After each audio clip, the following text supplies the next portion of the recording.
I was only 18, still a girl in many ways, still scared of the dark, and now a bride, but not by choice. My stepmother forced me into it. After my mother died, she married my father. He passed away when I was 16, and from that day on, I became her burden. I cleaned, cooked, washed, and obeyed, and when I turned 18, she told me I was getting married. "Be thankful," she said. "He's rich. You'll never go hungry." I didn't know his name until 2 days before the wedding. I didn't see his face until the night before, and on our wedding night, when I was still dizzy from the noise and perfume, he came into the room, locked the door, looked at me with cold eyes, and said, "Take off your clothes." I froze. He wasn't shouting, but his tone had no kindness, no emotion, just demand. I sat on the bed, my heart beating like a drum inside my chest. I held myself tight. I wanted to cry, but the tears were stuck. He sighed loudly and turned away. "I'll sleep on the sofa," he said. "But tomorrow you better behave like a wife." And just like that, he lay down far from me and switched off the light. I didn't sleep that night. I stared at the ceiling, my hands clutching the fabric of my wedding dress. I felt cold, empty, like something had been stolen from me, my childhood, my freedom, my voice. His name was Zayn. He was 29, a successful businessman. My stepmother said he wanted a simple, obedient village girl who wouldn't question him. That's why she gave him me. He didn't touch me. Not on the first night. Not on the second. Not for a whole week. But he didn't talk to me either. He came home late, ate silently, and slept on the sofa. Sometimes he would glance at me with tired eyes, but never with warmth. I felt invisible, and yet I was expected to serve him, cook for him, wash his clothes, clean the house, be a wife. But I didn't feel like a wife. I felt like a prisoner. One night I was cleaning the kitchen when I accidentally dropped a glass. It shattered on the floor, cutting my finger. I gasped and blood started dripping. I tried to hide it. I was used to hiding pain. But he walked in just then. He saw the blood and came forward. "What happened?" he asked. For the first time, like a real person, I broke a glass. "I'm sorry." He looked at my shaking hands, then at my face. He saw the tears I was trying to hold back. "You're hurt." I nodded.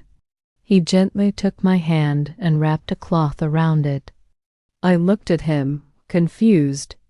Why was he helping me now? "You should be careful," he said softly. "You can sit. I'll clean it." That moment broke something inside me, not because he was kind, but because it was the first time anyone had treated me like I mattered in years. The next morning, I found a first aid box on the table. Beside it was a small packet of chocolate and a note, "For the girl who bleeds in silence." It wasn't signed, but I knew it was him, and for the first time in many weeks I smiled. One rainy evening, the lights went out. I lit a candle and made tea.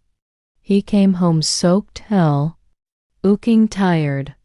I gave him a towel and a cup. "You didn't have to," he said. "I wanted to," I replied. He looked at me for a long moment. Then he spoke. My mother was like you, he said, quiet, always scared. My father used to beat her. I used to hide under the table and listen to her cry. I looked at him shocked. She died when I was 15. My uncle raised me. He taught me to be tough, to never let emotions in. That's why I don't know how to be kind sometimes. My eyes filled with tears. You're not unkind, I whispered. He looked away. I thought marrying a quiet girl would make things easier. But maybe I was wrong. You don't deserve to be scared. He started eating breakfast with me. He started asking me how my day was.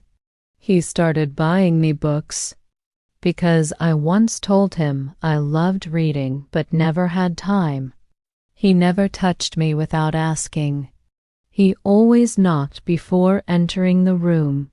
He still slept on the sofa. But one night he asked, "Can I sit here?" I nodded. He sat at the edge of the bed. "Are you still scared of me?" he asked. I looked down.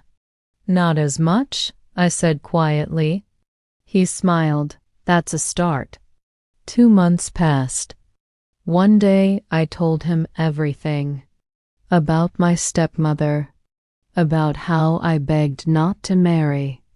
About how I cried the whole wedding night. About how I felt like I lost my voice. He didn't interrupt me. He just listened. And when I finished, he said, "You didn't lose your voice. It was stolen. But I'll help you find it again." It was a cold night. I was coughing, my fever rising. He stayed by my side all night. At one point, I woke up crying. I don't know why. Maybe it was the fever. Maybe it was the years of silence. He gently held me. It was the first time he hugged me. Not to demand anything. Not to control me. Just to hold me.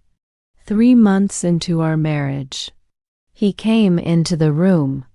He didn't say, "Take off your clothes." He said, "Can I sit with you?" I nodded. He looked nervous. "I love you," he whispered, "but I will never touch you unless you love me too." I stared at him, and suddenly all the fear, pain, and silence faded. Because now I saw a man. A broken man. A healing man.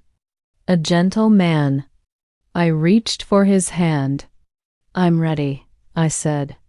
Not because I was forced, but because I wanted to. That night, I gave myself to him. Not as a duty, but as a choice. Now I'm 21. We have a small house.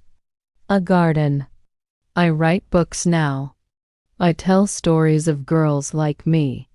He still makes me tea every night. And sometimes I still cry. But not from fear. From joy. From healing. From love.